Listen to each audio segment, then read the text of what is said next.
नमस्कार साथियों, आप सब लोगों का फिर से स्वागत है आपके अपने YouTube channel Rohit educational channel में।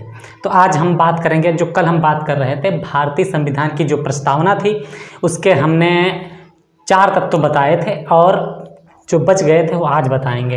ये नेक्स्ट पार्ट में आप लोगों का स्वागत है।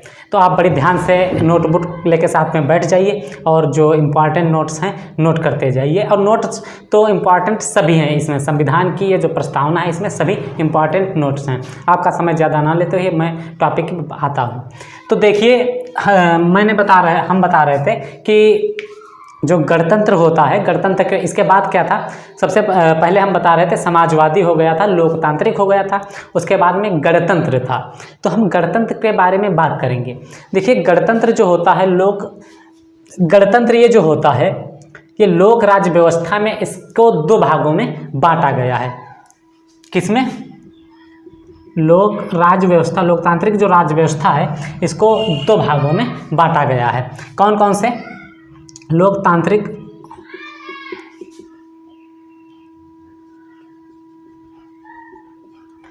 दो भागों में बांटा गया है। एक तो है राजशाही और दूसरा है गणतंत्र। ठीक है। किसको बांटा गया 2 भागों में? इस गणतंत्र को 2 भागों में बांटा गया है लोकतांत्रिक राज्य व्यवस्था के जरिए। नंबर 1 राजशाही और नंबर 2 गणतंत्र। तो राजशाही में क्या होता है? राजशाही में होता है कि इसमें राजा या रानी के हाथों में शासन होता है। इसमें क्या होता है? राजा या रानी के हाथों में शासन होता है। जैसे कि वहाँ ब्रिटेन में राजा होता है या महारानी होते हैं अनिश्चित समय के लिए। तो देखिए, और गणतंत्र में क्या होता है, इसमें चुनाव होता है, प्रत्यक्ष या अप्रत्यक्ष रूप से इसमें चुनाव होता है। और चुनाव होने के बाद में जो अपने देश का राष्ट्रपति होता है, तो राष्ट्रपति निश्चित समय के लिए जो राष्ट्रपति होता है निश्चित समय यानी 5 साल की अवधि के लिए चुना जाता है। तो ये किस में होता है? ये गणतंत्र में होता है। गणतंत्र की सबसे मेन मुख्य विशेषता यही है, इसमें जो प्रधान होता है, मुख्य होता है, वो निश्चित समय के लिए होता है, चुनाव के द्वारा होता है। इसमें एक विशेष बात और, जो राजनैतिक संप्रभुता होती है वो किसके हाथों में होती है? वो लोगों के हाथों में होती है, ना कि जो मेन होता है, मुख्य होता है, उसके हाथ में। अर्थात जैसे कि राष्ट्रपति लोगों के हाथ में होती है, बल्कि राष्ट्रपति के हाथों में नहीं होती है। अब हम बात करेंगे इसके बाद क्या है? न्याय। तो हम न्याय के बाद बात करेंगे। दूसरे नंबर पे क्या है? न्याय। न्याय में क्या बताया गया है? संविधान में एक शब्द आता है न्याय। तो संविधान की प्रस्तावना में जो न्याय शब्द आता है, इसमें क्या बताया गया है? बड़ी ध्यान से सुनिए इस विचार को। हम इसके बाद में न्याय की बात करेंगे कि न्याय जो ये 6 नंबर पे आता है न्याय। तो न्याय, देखो, न्याय को हम 3 वर्गों में विभाजित किया है इसमें संविधान की प्रस्तावना में। एक तो होता है सामाजिक न्याय, एक आर्थिक न्याय और एक होता है राजनीतिक न्याय।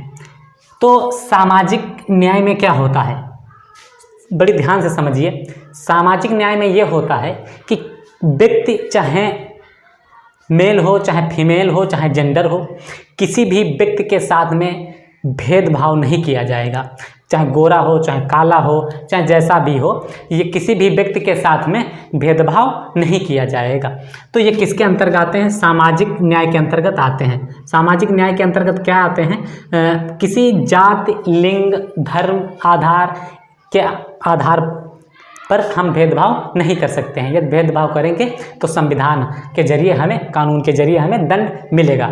अभी हाल ही में एक सूचना आई, जो आप लोगों ने सुना होगा, कि राजस्थान में जालौर में एक बच्चे को पानी पीने के कारण उसके टीचर ने मार दिया। तो ये किसके अंतर्गत हुआ? ये उस न्याय का हनन हुआ, सामाजिक न्याय का हनन हुआ। उसने गलत किया, बहुत गलत किया, संविधान के विरुद्ध किया। उसके मन पे, दिमाग पे मनुवादी व्यवस्था की छाप थी, इसलिए उस बच्चे को मटका छूने के कारण उसको मार दिया।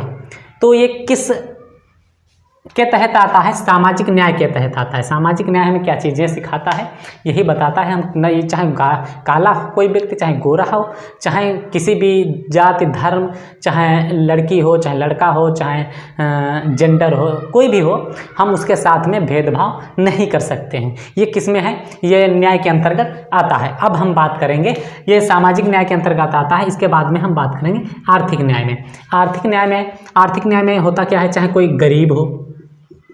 गरीब हो या फिर अमीर हो, तो इसमें क्या आता है, गरीब हो या फिर अमीर हो, चाहे तो उसके साथ में कभी कभी आप लोग देखे होंगे, सुने होंगे कि जो ऊंचे पैसे वाले काफ़ी होते हैं वो गरीबों का हनन करते हैं, गरीबों को बेइज्जती कर दिया करते हैं कभी कभी। तो ये संविधान बिल्कुल इजाज़त नहीं देता है कि गरीब को इज्जत ना मिले, गरीब को इज्जत न दी जाए, ये संविधान के विरुद्ध है। तो से संविधान बताता है, आर्थिक न्याय में क्या बताता है कि कहता है कि कोई भी व्यक्ति, चाहे गरीब हो चाहे अमीर हो, चाहे जिसके पास पैसा ना हो चाहे पैसा हो, यदि वो काबिल है, किसी के लायक है, तो वो उस पद पर जा सकता है। बहुत सारी बातें इस आर्थिक न्याय के तहत आ सकती हैं। ठीक है, मैं आप लोगों को यहाँ तक बताऊँगा कि आर्थिक न्याय के अंतर्गत गरीबी और अमीरी में भेदभाव करना संविधान के विरुद्ध होता है। ये किस में आता है, आर्थिक न्याय के अंतर्गत आता है। इसके बाद में क्या है, राजनीतिक न्याय है। राजनीतिक न्याय में क्या होता है, राजनीतिक न्याय में जैसे कोई सरकारी दफ्तर हैं तो वहाँ पर आम जनता जाती है, तो आम जनता जाती है तो यदि कोई जनता अनपढ़ होती है जैसे, तो शिक्षित नहीं होती, जागरूक नहीं होती, तो जागरूक जब नहीं होती है तो वो जो वहाँ दफ्तर में बैठा होता है तो क्या करता है, उसको डरा धमका देता है। क्यों? क्योंकि उसको संविधान पता नहीं होता, अधिकार अपने उसको पता नहीं होते हैं, इसलिए वो आम जनता डर जाती है। तो ये न्याय में जो बता रहे हैं, राजनीतिक न्याय के बारे में बता रहे हैं, तो इसमें क्या बताया जाता है, इसमें बताया ये जाता है कि यदि कोई व्यक्ति किसी की ज़रूरत पड़ती है तो सरकारी दफ्तर में जा सकता है और अपनी समस्या को, अपनी बात को कानून तक पहुंचा सकता है, सरकार तक पहुंचा सकता है। ये किसके अंतर्गत आता है, ये राजनीतिक न्याय के अंतर्गत आता है। इसके बाद में बात करेंगे स्वतंत्रता की, कि स्वतंत्रता का अर्थ क्या होता है, स्वतंत्रता के बारे में बात करेंगे। अब हम इसके बाद क्या उनसे बात करेंगे, स्वतंत्रता से आप लोग मतलब समझ ही गए होंगे स्वतंत्रता होती क्या है। किसी भी व्यक्ति, जैसे कोई व्यक्ति है तो वो व्यक्ति काम करता है, भारत में रहता है, तो उसको अधिकार, संविधान में अधिकार दिए हुए हैं, मौलिक अधिकार भी दिए हुए हैं कि कोई व्यक्ति चाहे जहाँ जा सकता है। लेकिन एक बात और, जो संविधान में शर्तें हैं उन शर्तों को मानते हुए व्यक्ति काम कर सकता है, उन शर्तों के खिलाफ नहीं जा सकता है। यदि जैसे स्वतंत्रता का ये मतलब पूरा थोड़ी हुआ कि जो मन चाहे वो कर दो हैं, तो स्वतंत्रता का अर्थ हुआ यदि कोई व्यक्ति है तो वो व्यक्ति को जो अधिकार दिए गए हैं अपने काम को करने में स्वतंत्रता है उसको। कौन से काम करने में, ऐसा कोई तो नहीं है जो अपने काम कर रहा है और दूसरे का विनाश कर रहा है, अपना बना रहा है, तो ये स्वतंत्रता तो नहीं दी जाएगी संविधान के अंतर्गत। क्यों? क्योंकि दूसरे का नुकसान हो रहा है।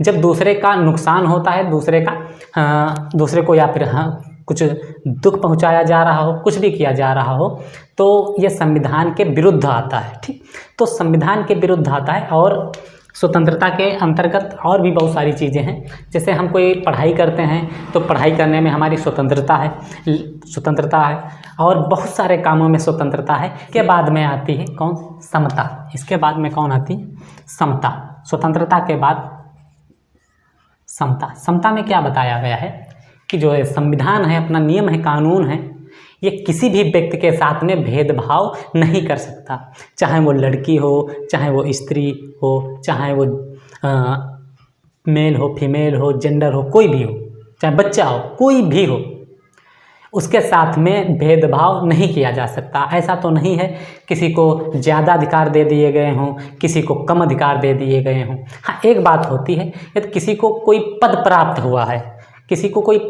हुआ तो अपने पद पर रहते हुए उसको कुछ अधिकार अलग से दिए जाते हैं। क्यों? क्योंकि वो उस पद पर उस अधिकारों के लायक है, इसलिए अधिकार दिए जाते हैं। और संविधान सबको वैसे मौलिक अधिकारों के जरिए सबको सेम अधिकार देता है और किसी को ना तो ऊंचा समझता है, किसी को ना तो नीचा समझता है। क्यों? सबसे पहले संविधान में एक लाइन थी है, सब प्रस्तावना में एक लाइन है, हम भारत के लोग, भारत को, तो हम भारत के लोग जो हैं ये कहाँ के लोग हैं? सब हम भारत के लोग हैं।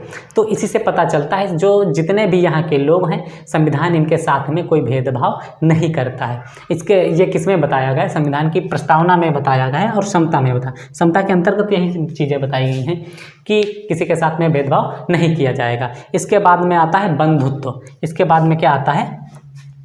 बंधुत्व आता है। इसके बाद में आता है बंधुत्व। तो बंधुत्व में क्या होता है? तो बंधुत्व में ये होता है जैसे हम रह रहे हैं अपने देश में, तो अपने देश में रह रहे हैं तो हम एक दूसरे के साथ में भाईचारा बना करके रहें, ना कि दुश्मनी करें। हम एक दूसरे के साथ में भाईचारा बनाएं और किसी प्रकार का भेदभाव, ना तो छुआछूत, ना तो जात पात रखें, ये संविधान कहता है। लेकिन यहाँ के लोग बेईमान मक्कार लोग हैं जो संविधान का हनन करते हुए, संविधान की अवहेलना करते हुए जाति पाति भेदभाव छुआछूत को कोई लोग आज भी महत्व दे रहे हैं। वो कौन से लोग हैं? वो मनुवादी व्यवस्था को मानने वाले लोग हैं। तो ये सारी बातें थी, ये तत्व थे संविधान की प्रस्तावना के, बंधुत्व के। ये बंधुत्व था, लास्ट वाला अंतिम जो था ये बंधुत्व था। इसके बारे में मैंने आप लोगों को बताया। आप लोग इसकी नोटबुक बना लीजिए और बड़ी ध्यान से इस वीडियो को देखिए और चैनल को सब्सक्राइब करिए या ना करिए, आपकी मर्जी।